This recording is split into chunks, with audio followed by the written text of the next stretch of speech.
Assalamu alaikum wa rahmatullahi wa barakatuh. Welcome. Today, we're diving into Juz 13, and this is where the beautiful story of Prophet Yusuf hits its incredible climax. We're going to witness his journey from the darkness of a prison cell all the way to the authority of a palace. And then, we're going to shift our gaze to the heavens and explore the cosmic lessons of Surah Ar-Ra'd, where even the sound of thunder is a form of worship. Let's get into it. So, you'd think we'd start with Yusuf's rise to power, right? But no. We begin with his profound humility. After years of being locked up for a crime he didn't commit, the truth finally comes out. But instead of celebrating, Yusuf says this: "It's just an incredible lesson in self-awareness." I mean, just let that sink in for a second. This is a prophet of Allah, someone protected by divine revelation, and even he acknowledges the powerful pull of the human soul, the nafs. He gets that it's a persistent commander of evil, not just some gentle suggester.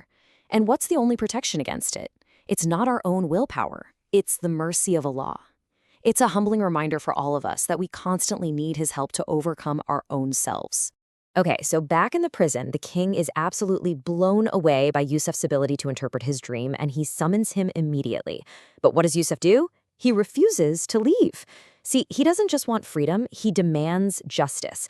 He insists that his name be publicly cleared before he takes a single step out of that cell. This wasn't about ego at all. It was about establishing the truth and restoring his honor.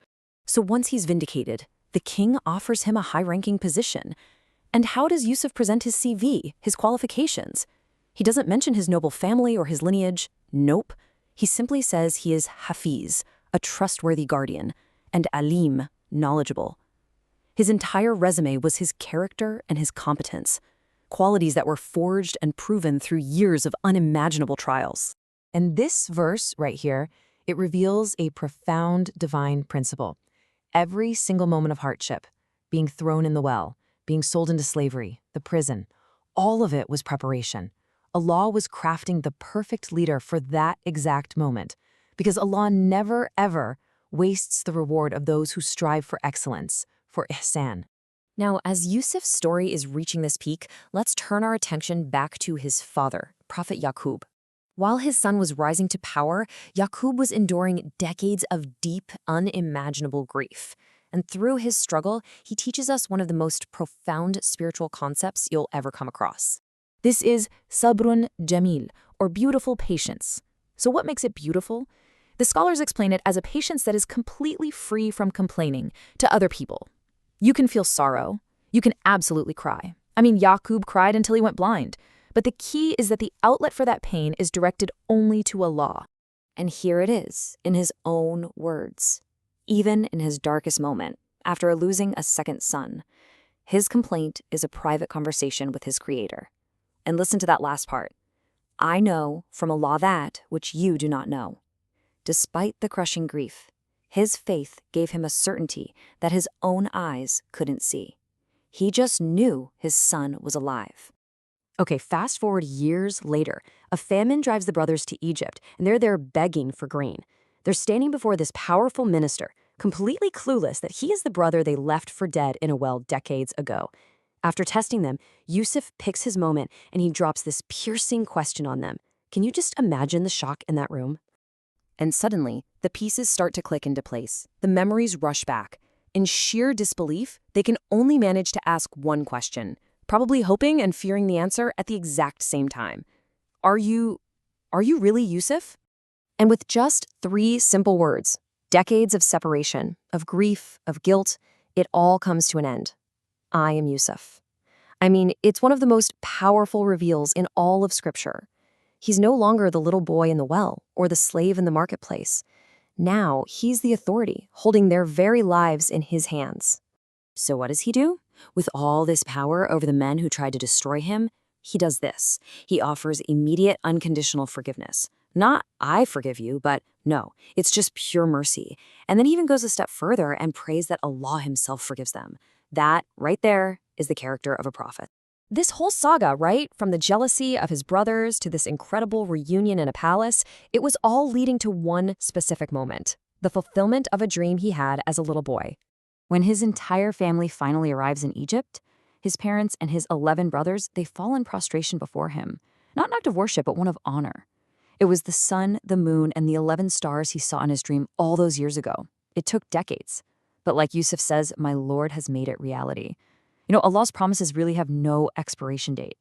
Now, as the story of Yusuf concludes, the Quran does something amazing. We zoom out from this deeply personal family story to the vastness of the cosmos. And it asks us to rethink something as common as a thunderstorm. The very next chapter, Surah Ar-Ra'd, literally means the thunder. And it reveals this astonishing reality. That rumbling sound you hear in the sky, it's not just an atmospheric phenomenon. It is the sound of creation making tasbih, glorifying its creator. Even the angels join in, not just out of duty, but out of pure awe of Allah's majesty. And this surah, it doesn't just reveal cosmic secrets. It lays down these universal laws that govern our own lives, starting with the most fundamental law of all, the law of change. This is such a key principle of the universe. Allah doesn't change the condition of a people until they first change what is within themselves. Real, lasting change is always an inside job. If you want a different reality on the outside, you have to begin by transforming your inner state, your heart, your intentions, your actions. And speaking of our inner state, Surah Ar-Ra'd addresses one of the most common problems for modern humans, that restless, anxious heart. We look everywhere for peace, don't we? But the Quran points to one single definitive source. And here is the solution. The verse starts with unquestionably. This isn't a suggestion, it's a divine guarantee. True, deep, tranquil rest for the heart is found only in the remembrance of Allah, in zikr. And that's a kind of peace that no amount of money or status or entertainment can ever replicate. This power of dhikr is really the ultimate prescription for a world that's just filled with anxiety. And it leads us perfectly into the key takeaways from this incredible section of the Quran. So to wrap it all up, we learned from Yusuf about the danger of the nafs and how much we need Allah's mercy. We saw that every act of excellence, of ihsan, is recorded and rewarded. We understood sabrin jamil, beautiful patience, from Yaqub. We witnessed the incredible power of forgiveness, the divine law of change, and finally, the ultimate cure for anxiety in the remembrance of Allah. But I want to leave you with one final profound thought. This is the prayer that Yusuf made at the absolute peak of his worldly power. I mean, he had his family back, he had a kingdom, he had vast authority. But what did he ask for? Not more wealth, not a longer life. He asked for the one thing that truly matters, a good ending. To die in a state of submission to Allah as a Muslim, and to be joined with the righteous. It really truly puts everything into perspective. Jazakumullahu khairan. Wassalamu alaikum wa rahmatullahi wa barakatuh.